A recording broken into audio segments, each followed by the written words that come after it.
오늘은 하나님께서 받으시는 예배라는 주제로 좀 나누고자 합니다. 여러분, 하나님이 여러분을 구원하는 목적은 참된 예배를 받기 위함이에요. 그러기 위해서는 참된 예배자들이 만들어져야 하는 겁니다.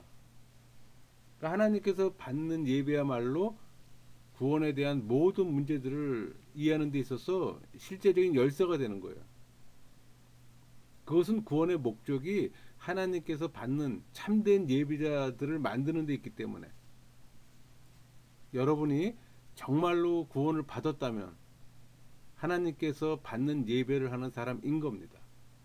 그러므로 여러분의 예배를 검토하는 것은 여러분의 구원을 검토하는 것과 마찬가지예요. 이것에 대한 여러분의 이해를 돕기 위해 성경 구절 몇 구절을 좀 제시하고자 합니다. 우리 요한복음 4장 23절 아버지께 참되게 예배하는 자들은 영과 진리로 예배할 때가 오나니 곧 이때라 아버지께서는 자기에게 이렇게 예배하는 자들을 찾으시니라. 그래서 참되게 예배하는 자들 이런 부분을 한번 보세요. 이 말은 신앙인들을 묘사하는 말이에요. 우리가 신앙인이라 불릴 수 있으면 참되게 예배하는 자들로 또 불릴 수가 있는 거예요. 그러니까 여러분은 아버지께서 아들 성자를 세상에 보내신 이유를 아십니까? 우리 누가복음 19장 10절 인자가 온 것은 잃어버린 자를 찾아 구원하려 함이니라. 여기서 예수님께서는 인자가 온 것은 잃어버린 자를 찾아 구원하려 함이라고 말씀하세요. 하나님께서 죄인들을 구원하려고 그리스도를 보내신 이유가 뭘까요? 그 이유는 요한복음 4장 24절 하반절에서 볼 수가 있는 거예요. 아버지께서는 자기에게 이렇게 예배하는 자들을 찾으시니라. 우리가 구원받게 된 이유는 우리 자신을 기쁘게 하기 위해서가 아니라 하나님께 예배하기 위해서예요. 그러니까 하나님께 우리가 지옥에 가지 않는 것만을 원하셨다면 우리를 창조하지 않으셨을 겁니다. 그러나 하나님께서는 인간을 창조하시고 구속하기 시작하셨는데 그것은 예배받기를 원하시기 때문이에요. 하나님을 예배한다는 것은 그리스도의 실존과도 동일한 것이며 또 신자가 된다는 것과도 같은 의미예요. 우리 사도행전 18장 7절 거기서 옮겨 하나님을 경외하는 디도 유스도라 하는 사람의 집에 들어가니 그 집은 회당 옆이라. 하나님을 경외하는 워십이죠. 이 부분은 신자에 대한 다른 식의 표현이에요. 그러니까 신자는 하나님을 예배하는 자잖아요. 유대인들이 바울을 비난하면서 말합니다. 사도행전 18장 13절 말하되 이 사람이 율법을 어기면서 하나님을 경외하라고 사람들을 권한다 하거늘. 바울이 선교 활동 중에 행한 일은 사람들에게 예배하라고 권하는 일입니다. 예배하라는 것은 곧 구원과도 같은 거예요.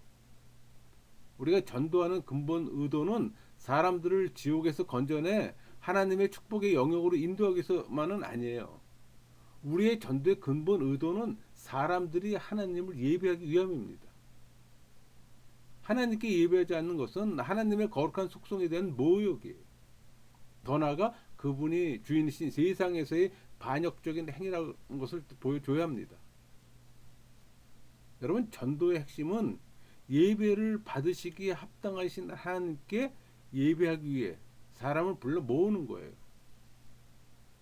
하나님께 예배하기 위해 부르심을 받았다는 사실을 알면서도 자기가 마땅히 드려야 하는 만큼의 예배를 하나님께 하지 않는 그리스도인은 참으로 불행한 그리스도인이죠. 여러분, 복음서의 기록들은 우리가 구원받는 목적이 예배하기 위함이라는 그 사실을 입증해줘요. 그 마태복음 2장 11절 볼까요? 집에 들어가 아기와 그의 어머니 마리아가 함께 있는 것을 보고 엎드려 아기께 경배하고 보배합을 열어 황금과 유황과 몰약을 예물로 드리리라. 우리는 사람들이 그리스도의 참모습을 발견하고는 즉시 예배로서 응답하고 있는 사실을 발견합니다. 그 말은 존귀와 영광과 경외와 찬양을 하나님께 돌리게 되는 거예요. 그러니까 동방 박사들이 그리스도를 발견하고 첫 번째로 한 일은 엎드려 경배한 겁니다. 왜냐하면 그렇게 하는 것이 그리스도의 참 모습에 대한 최초의 응답이기 때문에. 우리 마태복음 8장 1절 2절 볼까요? 예수께서 산에 내려오시니 수많은 무리가 따르리라. 한 나병 환자가 나와 절하며 이르되 주여 원하시면 저를 깨끗하게 하실 수 있나이다 하거늘. 이 나병 환자는 예수님께서 누구신지를 알았기 때문에 절하면서 예수님께 나아간 겁니다. 제자들이 예수님께서 물 위로 걸어오셔서 바다를 잔잔케 하신 것을 눈으로 본 후에 우리 마태복음 14장 33절 배에 있는 사람들이 예수께 절하며 이르되 진실로 하나님의 아들이소이다 하더라 고백하는 장면이 나오잖아요. 누가 언제 어디서든지 간에 그리스도의 참 모습을 깨닫고 난 후 즉각적이고도 자발적인 응답은 그분께 예배하는 거예요. 예수님께서 나면서부터 소경된 사람을 고치셨잖아요. 바리새인들이 고침을 받은 사람에게 예수님이 물었습니다. 그때 그는 요한복음 9장 31절 하나님이 죄인의 말을 듣지 아니하시고 경건하여 그의 뜻대로 행하는 자의 말은 들으실 줄을 우리가 아나이다. 이렇게 답했어요. 흥미롭게 이 사람은 모든 세상 사람들 두 가지 부류로 지금 대별을 말하고 있어요. 한 부류는 하나님께서 들으시는 사람들이고 다른 한 부류는 하나님께서 듣지 않으시는 사람입니다. 하나님께서 듣지 않는 사람은 죄인들이고 듣는 사람은 예배하는 사람들이에요. 따라서 이 사람은 죄인들과 예배자들을 대조하고 있는 겁니다. 그러니까 사실상 이 세상의 모든 사람들은 죄인과 예배자로 나눌 수가 있어요. 그러므로 구원을 받는다는 것은 예배를 하는 자가 된다는 것을 의미하는 겁니다.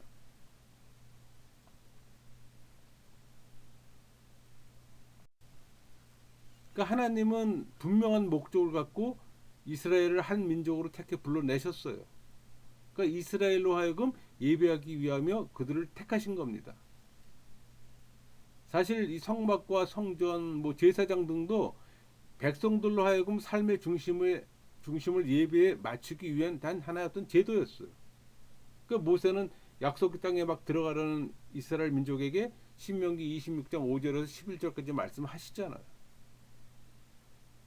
그러니까 구약에서 구속이라고 하면은 그것은 출애굽 사건이에요. 그렇다면 근본적으로 이 5장에서 9절은 이스라엘의 구속을 묘사하고 있는 겁니다. 너는 또 네 하나님 여호와 앞에 아뢰기를 내 조상은 방랑하는 아람 사람으로서 애굽에 내려가 거기서 소수로 거류하였더니 거기서 크고 강하고 번성한 민족이 되었는데 애굽 사람이 우리를 학대하며 우리를 괴롭히며 우리에게 중노동을 시키므로 우리가 우리 조상의 하나님 여호와께 부르짖었더니 여호와께서 우리의 음성을 들으시고 우리의 고통과 신고와 압제를 보시고 여호와께서 강한 손과 편팔과 큰 위엄과 이적과 기사로 우리를 애굽에서 인도해 내시고 이곳으로 인도하사 이 땅 곧 젖과 꿀이 흐르는 땅을 주셨나이다. 또 10절에서 11절 말씀 여기서 보면은 여호와여 이제 내가 주께서 내게 주신 토지 소산의 만물을 가져왔나이다 하고 너는 그것을 내 하나님 여호와 앞에 두고 내 하나님 여호와 앞에 경배할 것이며 내 하나님 여호와께 너와 내 집에 주신 모든 복으로 말미암아 너는 레인과 너희 가운데 거류하는 객과 함께 즐거워할지니라. 이 말씀에서 그런 구속에 대한 직접적인 응답, 즉 예배를 하고 즐거워하는 모습이 나오는 거예요. 이와 같이 예배는 구속함을 받았다는 사실에서 나오며 그 결과는 기쁨, 즐거움인 겁니다. 그래서 11절에 보면 즐거워할지니라 이렇게 끝내잖아요. 그러니까 사도 바울은 에베소 1장 3절에서 말합니다. 찬송하리로다 하나님 곧 우리 주 예수 그리스도의 아버지께서 그리스도 안에서 하늘에 속한 모든 신령한 복을 우리에게 주시되 예배에 대한 진술이에요. 또 바울이 예배에 대해 진술한 이유를 계속해서 4절에서 7절까지 이야기합니다. 곧 창세전에 그리스도 안에 우리를 택하사 우리로 사랑 안에서 그 앞에 거룩하고 흠이 없게 하시려고 그 기쁘신 뜻대로 우리를 예정하사 예수 그리스도로 말미암아 자기 아들들이 되게 하셨으니 이는 그가 사랑하시는 자 안에서 우리에게 거저 주시는 바 그의 은혜의 영광을 찬송하게 하려는 것이라. 우리는 그리스도 안에서 그의 은혜의 풍성함을 따라 그의 피로 말미암아 속량 곧 제사함을 받았느니라. 이렇게 나오죠. 여기서 알 수 있듯이 예배는 구속함을 받은 결과로 나오는 겁니다. 그러니까 우리는 예배를 하기 위해 부르심을 받았어요. 우리는 일주일에 한 번 또는 두세 번의 예배가 아니라 우리 삶 전체의 방향이 하나님께서 받으시는 참된 영적 예배를 드리기 위해 부르심을 받았다는 겁니다. 우리 히브리서 10장 2절 그렇지 아니하면 섬기는 자들이 단번에 정결하게 되어 다시 죄를 깨닫는 일이 없으리니 어찌 제사 드리는 일을 그치지 아니하였으리요. 여기서 섬기다라는 표현 나오잖아요. 서브. 이 말은 헬라어 동사인 라트리오로서 그 예배하다로 번역할 수가 있어요. 그러니까 10장 2절에 이 라트리오의 명사형은 이 흠정역에서는 예배하는 자로 번역됐습니다. 물론 개역 한글 성경에는 섬기는 자로 번역했어요. 그렇다면 12장 28절 그러므로 우리가 흔들리지 않는 나라를 받았은즉 은혜를 받자 이로 말미암아 경건함과 두려움으로 하나님을 기쁘시게 섬길지니. 이거를 다른 말로 표현하면은 그러므로 우리가 진동치 못할 나라를 받았고 또 하나님께 예배하는 자가 되었은즉 은혜를 받아서 하나님께 연락되도록 예배를 함으로써 우리를 예배자가 되게 하여 주신 하나님께 응답하자라고 번역할 수 있어요. 그러니까 바울의 표현식으로 말하면 로마서 12장 1절이 될 겁니다. 그러므로 형제들아 내가 하나님의 모든 자비하심으로 너희를 권하노니 너희의 몸을 하나님이 기뻐하시는 거룩한 산 제물로 드리라. 이는 너희가 드릴 영적 예배니라. 그러니까 참된 예배자들이 하나님께 대해 갖춰야 할 자세예요. 우리 28절 히브리서 12장 28절 그러므로 우리가 흔들리지 않은 나라를 받았은즉 은혜를 받자 이로 말미암아 경건함과 두려움으로 하나님을 기쁘시게 섬길지니. 이 28절의 이 하반절에서부터 29절 우리 하나님은 소멸하는 불이심이라. 이걸 다른 말로 하면은 우리는 하나님께서 기뻐 받으시는 예배를 해야 한다는 겁니다. 그러니까 하나님께서 기뻐 받으시는 예배는 구원의 결과예요. 그러나 그런 예배를 하고 예배의 어떤 충만한 삶을 살게 되는 것은 영적인 예배의 행위를 자기 몸을 기꺼이 드리는 겁니다. 그 말은 경건함과 두려움으로 하나님께 예배하는 은혜를 받는 성도들의 마음의 열매로서 나오는 거예요. 그러니까 하나님이 원하시는 예배를 하려면 경건과 두려움의 어떤 적절한 균형을 유지해야 합니다. 경건은 적극적으로 하나님의 위대하심과 존귀하심을 인정하는 거예요. 두려움은 소극적인 것으로 하나님을 소멸하는 불, 그러니까 심판하시고 징계하시고 벌하시는 불로 인정을 하는 겁니다. 따라서 참된 예배자는 하나님이 두려울 뿐만 아니라 하나님을 존경하기 때문에 예배를 해요. 우리가 구원을 받았다면 참된 예배자가 된 겁니다. 그러니까 하나님이 원하시는 예배를 해야 되는 거예요. 문제는 우리의 죄성 때문에 참된 예배를 하지 못하고 있다는 겁니다. 그러나 항상 참된 예배를 드리는 것이 우리의 목표예요. 그러니까 우리가 일상의 삶에서 하나님이 원하시는 예배를 하고 있다는 것을 어떻게 알 수 있을까요? 그러니까 로마서 14장은 믿음이 약한 자를 실족해 하지 말고 우리가 누리는 자유 때문에 연약한 자를 망하게 하지 말라고 말합니다. 그러니까 또 바울은 로마서 14장 18절에서 말합니다. 이로써 그리스도를 섬기는 자는 하나님을 기쁘시게 하며 사람에게도 칭찬을 받느니라. 다른 말로 하면 하나님께서 원하시는 예배란 다른 신자들을 어떻게 대하는가는 문제인 거예요. 참된 예배자의 인격적 특성을 지금 말하고 있는 겁니다. 그러니까 사도 바울은 그리스도의 일꾼이 되게 하신 하나님의 은혜를 감사하면서 로마서 15장 16절 말을 하는 겁니다. 이 은혜는 곧 나로 이방인을 위하여 그리스도 예수의 일꾼이 되어 하나님의 복음의 제사장 직분을 하게 하사 이방인을 제물로 드리는 것이 성령 안에서 거룩하게 되어 받으실 만하게 하려 하심이라. 다시 말해서 바울은 전도에 얻은 이방인 개종자들을 하나님께 드려진 연락하시는 제물로 보고 있어요. 따라서 불신자를 그리스도께 인도하는 것은 하나님께서 받으시는 예배인 겁니다. 한 영혼을 구원하는 것은 거룩하고 기뻐하시는 예배로서 하나님께 드려질 수가 있어요. 그러니까 사도 바울이 빌립보에 편지한 이유 중에 하나는 바울에게 보내준 물질에 대해서 감사를 표시하기 위함입니다. 그런 일이 사랑의 행위로서 된 것이기에 바울은 그들이 보낸 것에 대해 매우 기뻐했어요. 그러니까 사도 바울은 빌립보 4장 18절 내게는 모든 것이 있고 또 풍부한지라 에바브로디도 편에 너희가 준 것을 받음으로 내가 풍족하니 이는 받으실 만한 향기로운 제물이요 하나님을 기쁘시게 한 것이라. 그들이 바울에게 보내준 헌금이 하나님께서 기뻐하시는 제물이었어요. 그러니까 하나님이 받는 예배는 여러분이 성도들과 교회 사역과 그리스도의 사역을 위해 제물을 드리는 겁니다. 한마디로 필요에 따라 물질을 바침을 말하는 거예요. 그러니까 앞에서 언급한 받으실 만한 예배의 특징을 살펴보면서 스스로 점검할 수가 있어요. 그러니까 우리는 믿는 형제들을 어떻게 대하고 있는가? 우리는 불신자들을 그리스도께로 인도하고 있는가? 여러 가지 필요를 따라 우리의 물질을 바치고 있는가? 이런 일들은 모두 나눠주는 겁니다.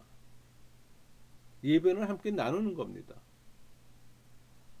사랑을 나누고 복음을 나누고 물질을 나누는 거예요. 그렇게 함으로 하나님을 나타내고 또 하나님께 순종하고 있다는 사실을 보여주는 것이기 때문에 그것은 곧 하나님을 높이고 존귀와 영광을 그분께 돌리는 거예요. 여러분 나눈다는 것은 또 하나님께서 성도들과 잃어버린 자들을 궁핍한 자들을 여러분도 사랑하고 있다는 사실을 보여주고 있는 것이 되는 거예요. 그러니까 사도 바울은 디모데전서 2장 3절에서 말합니다. 이것이 우리 구주 하나님 앞에 선하고 받으실 만한 것이니 여기서 말하는 이것이란 2절 후반절 보세요. 이는 우리가 모든 경건과 단정함으로 고요하고 평안한 생활을 하려 함이라. 여기서 찾아볼 수가 있는 거예요. 그러니까 경건함과 단정함은 의로움, 선함, 진실함, 거룩함과 함께 하나님께서 받으시는 예배의 특성이에요. 그러니까 예배가 다른 사람들과 나누는 것이고 예배가 개인의 경건 생활에 관계되어 있다는 겁니다. 따라서 예배란 개인적인 의로 표출되는 거예요. 더 나아가 형제사랑, 복음 전파, 또 가진 재물을 필요에 따라 나누어지는 생활인 겁니다. 또 하나님이 받는 예배는 그분께 감사와 찬양을 드리는 거예요. 우리 히브리서 13장 15절 그러므로 우리는 예수로 말미암아 항상 찬송의 제사를 하나님께 드리자. 이는 그 이름을 증언하는 입술의 열매니라. 예배의 절정입니다. 하나님을 예배할 때 우리의 마음과 입술로 찬양하며 감사를 드려요. 우리 히브리서 13장 16절 오직 선을 행함과 서로 나눠주기를 잊지 말라. 하나님은 이 같은 제사를 기뻐하시느니라. 하나님은 우리가 모여서 그분의 이름을 찬양하고 또 영광을 돌리며 그분께 감사드리기를 원하세요. 그러나 하나님은 예배가 선을 행하며 서로 나눠주는 생활임을 망각하는 것을 원치 않으세요. 그래서 히브리서 13장 15절 16절이야말로 예배하는 삶이란 어떤 것인가를 잘 요약해 주는 겁니다. 예배는 주일에만 하는 것이 아니라 매일 하는 거예요. 6일 동안 마음대로 살다가 주일 예배를 할 수 있다고 생각한다면 그건 아주 잘못된 생각이죠. 그건 종교인의 모습이에요. 예배란 아무것도 없는 공허한 곳에서 자동적으로 나오는 게 아니에요. 또 인위적으로 예배를 하고 싶은 마음이 생기는 것도 아니에요. 여러분이 다른 곳에서는 예배할 마음이 생기지 않아 반드시 교회당에 나와야 하고 또 예배 분위기를 돋구는 성가대의 찬양을 들어야만 예배하고 싶은 마음이 생긴다면 여러분은 예배를 하고 있는 게 아닙니다. 출퇴근 시간에 혼잡한 도로 위에서도 하나님께 예배할 수 있어요. 그렇게 해야 되는 겁니다. 그렇게 하려면 마음이 바르게 되어 있어야 되는 거예요. 항상 그런 마음이 있어야 되는 거예요. 우리가 하나님께 예배하기 위해서 성도들의 모임인 교회에 오는 그것이 예배하는 삶의 연장선상에서 하는 것이 아니라면 참된 예배를 할 수 없죠. 이것이 왜 히브리서 13장 15절 16절이 우리에게 함께 모여서 그 이름을 증언하는 입술의 열매인 찬미의 제사를 항상 드리라고 말하는지에 대한 이유입니다. 그러나 우리는 우리의 생활에서 선을 행함과 서로 나누어 주기를 잊어서는 안 되는 거예요. 그렇지 않으면 주일에 드리는 그 어떤 것도 예배가 될 수가 없어요. 여러분, 예배는 생활 속에서 이루어져야 하는 겁니다. 우리의 삶이 예배가 되어야 하지만 우리는 일주일에 한 번 하는 공예배에도 참석해야 합니다.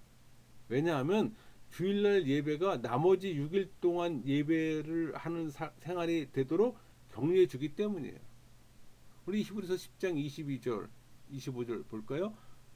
우리가 마음을 뿌림을 받아 악한 양심으로부터 벗어나고 몸은 맑은 물로 씻음을 받았으니 참 마음과 온전한 믿음으로 하나님께 나아가자. 서로 돌아보아 사랑과 선행을 격려하며 모이기를 피하는 어떤 사람들의 습관과 같이 하지 말고 오직 권하여 그날의 가까움을 볼 수 있도록 더욱 그리하자. 그래서 참 마음과 온전한 믿음으로 하나님께 나아가자. 서로 돌아보아 사랑과 선행을 격려하며 모이기를 피하는 어떤 사람들의 습관과 같이 하지 말고, 이렇게 말하잖아요. 왜냐하면 24절은 우리가 모여서 사랑과 선행을 서로 격려해야 한다고 지금 말하기 때문이에요. 그러니까 우리는 예배를 하기 위해서는 이 세상에 나가 나눠주고 또 의로운 삶을 살아야 되는 거예요. 그리고 우리는 공예배를 하려고 모여서 나눠주는 의로운 삶을 살도록 격려를 받게 됩니다. 그러니까 한 사람이 다른 사람을 영적으로 먹여주는 거예요. 그러니까 우리는 하나님이 함께하는 성도들의 교제에 참여해야 하는 겁니다. 거기서 우리가 사랑과 선행을 격려받기 때문이에요. 그런 격려가 우리의 영혼에 영향을 끼치기 때문에 그런 영향을 받고서 우리는 선을 행하고 나눠주길 위해 세상으로 나아가는 겁니다. 그렇게 될 때 다시 공예배를 하러 모이게 되면 항상 경건한 마음에서 우러나오는 감사의 찬양이 넘치게 되는 겁니다. 그러니까 주 6일과 일주일 중에서 6일과 공휴일, 주일, 이게 분리된 것 같지만 사실은 하나의 선상이 있잖아요. 서로 연결된 삶을 살아야 되는 거예요. 근데 보통은 주일 하나에 초점을 두잖아요. 그날만 예배를 하잖아요. 그게 문제가 된다는 겁니다. 여러분이 이런 예배의 궤도에서 벗어나 있다면 그 궤도 내로 들어와야 되는 거예요. 어떻게 진입할 수 있을까 생각해 볼 수 있잖아요. 죄를 고백하고 당장 시작하세요. 사람들은 흔히 나는 신앙생활에 문제가 많고 일관성도 없는 사람이라고 말합니다. 그렇게 말하는 사람들은 대부분 두 가지 문제를 갖고 있어요. 이 두 가지 문제란 그들이 일주일에 6일 동안 예배하는 삶으로 살지 못하든가 아니면 일주일에 한 번 드리는 공예배를 드리지 않든가입니다. 그러니까 우리는 둘 다 필요해요. 편리할 때만 교회에 나간다면 결국 일관성 있게 행동할 수 없잖아요. 그것은 여러분 스스로 해낼 수 있는 것이 아닙니다.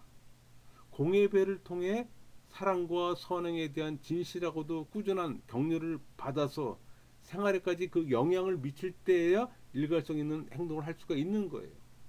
그러니까 우리는 매일의 삶을 예배하는 삶으로 살아야 할 뿐 아니라 예배를 하는 모임에도 참석을 해야 합니다.